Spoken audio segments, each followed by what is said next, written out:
America से अवैध तरीके से गए भारतीय प्रवासियों की वापसी जारी है और रविवार को अमेरिका से 112 भारतीय प्रवासियों का तीसरा बैच अमृतसर पहुंचा। अब तक कुल मिलाकर 332 भारतीयों को अमेरिका ने डिपोर्ट करके इंडिया वापस भेज दिया है। लेकिन इस पूरी कहानी में सबसे बड़ा सवाल ये उठ रहा है कि क्या ये सिर्फ एक डिपोर्टेशन है या फिर एक बड़े सपने के चकनाचूर होने की कहानियां हैं। नमस्कार, मैं हूं आपके साथ प्रेरणा कौशिक और आप देख रहे हैं एनबीटी इंटरनेशनल।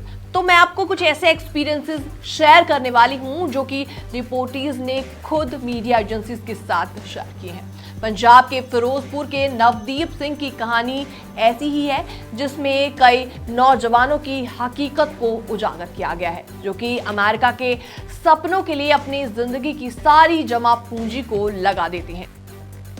नवदीप ग्रेजुएट था लेकिन अपने पिता की मिठाई की दुकान पर काम करना उसे पसंद नहीं था। उसके दिल में सिर्फ एक ही सपना था, अमेरिका जाने का। नवदीप के पिता कश्मीर सिंह ने बताया कि उन्होंने अपने बेटे को अमेरिका भेजने के लिए अपनी जमीन तक बेच दी थी। करीबन 40 लाख रुपए इकट्ठा किए और उसे अमेरिका भेज दिया। लेकिन वहां पहुंचते ही नवदीप पकड़ा गया और पनामा में ही उसको डिपोर्ट कर दिया गया।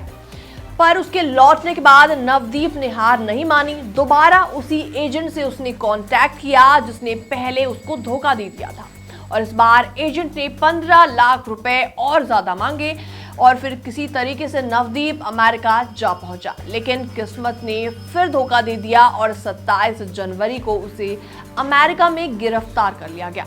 2 महीने बाद अब तीसरे जत्थे के साथ वो वापस भारत लौटा है।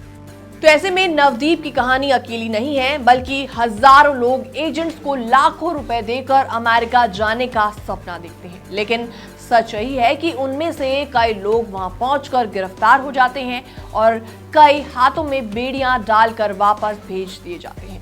पंजाब सरकार ने इस मामले पर सख्त कार्रवाई की बात कही है। एनआरआई मामलों के मंत्री कुलदीप सिंह धालीवाल ने भी रिपोर्ट किए गए युवाओं से अपील की है कि उन एजेंट्स के खिलाफ शिकायत दर्ज करवाएं जिन्होंने उनके साथ धोखाधड़ी की है। तो अब सवाल ये उठ रहा है कि आखिर कब तक हमारे नौजवान इन धोखेबाज एजेंट्स के जाल में फंसते रहेंगे। कब तक परिवार अपनी जमीनें बेचकर अपने बच्चों को एक ऐसे सपने के लिए भेजेंगे जो कि हकीकत में पूरा नहीं होता। इस मुद्दे पर आपकी क्या राय है, आप भी हमें कमेंट सेक्शन के माध्यम से अपनी राय दे सकते हैं। बाकी वर्ल्ड से जुड़ी छोटी और बड़ी खबरें देखने के लिए बने रहिए एनबीटी इंटरनेशनल के साथ।